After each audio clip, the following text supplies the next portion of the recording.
keyword dia adalah tips untuk video yang banyak video kat online, tapi video yang macam mana yang orang suka tengok. Okay, video yang macam mana yang orang suka tengok. Siapa nak tahu kan? Alright, terima kasih kepada yang angkat tangan. Terima kasih.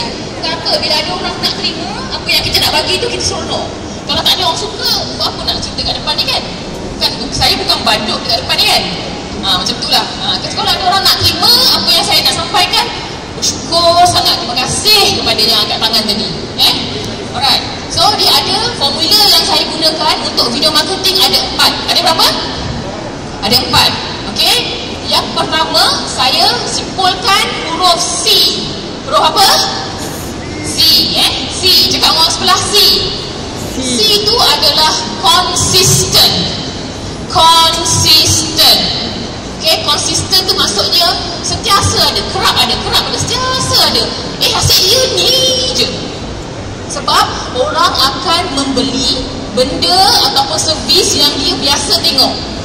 Kalau biasa dia tengok Colgate lah beli, contoh kan, Colgate. Dia takkan beli tiba-tiba ayam Colgate, tak ada.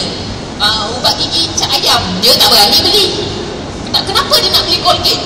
Kalau Pampers, kenapa nak beli Pampers? Okey, kalau handphone, dia nak beli iPhone kan? Sebab apa? Sebab itu yang biasa diiklankan. Selalu ada. Samsung terbaru, lepas tu BlackBerry terbaru, iPad terbaru. Sebab apa? Dia asyik dia ada. Asyik dia je. So, brand ABC kan? Brand apa tak laku? Adalah hanya sikit-sikit orang yang beli, tapi tak. Sebab apa? Konsisten. Sentiasa ada. Bila you iklan dekat Facebook, kena konsisten. Video you pun kena konsisten. Sebab video yang paling ramai orang tengok berbanding dengan you post gambar, you post status. Okay, so kena selalu buat video. Video tak perlu nak canggih-canggih sangat. Okay, so persoalannya sekarang, video yang macam mana yang orang suka tengok? Cakap dengan orang sebelah, apa dia? Kan, video yang macam mana? Video yang macam mana? So video dia adalah bukan video jual baju saya ni, harga ni lelong. Bukan video yang macam tu orang nak tengok. Orang suka video yang ada add value. Add value maksudnya yang memberi sesuatu pada dia. Hiburan ke? Siapa sini kenal Mat Lutfi? Yang kan? Ramai. Kenapa Mat Lutfi tu ramai sangat follower? Sebab apa? Sebab dia suka memberi humor. Dalam dia menyampaikan mesej dia ada unsur-unsur kelakar, betul? Sebab tu ramai follower dia. Itu contoh, salah satu contoh. Tapi orang kata asyik nak bagi je. Tang mana kita nak promote kita punya bisnes ni? Macam mana?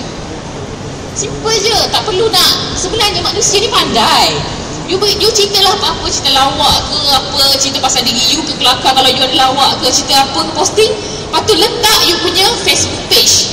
Contohnya baju t-shirt Facebook, baju t-shirt Amin contoh ni kan, tulis.com, cukup.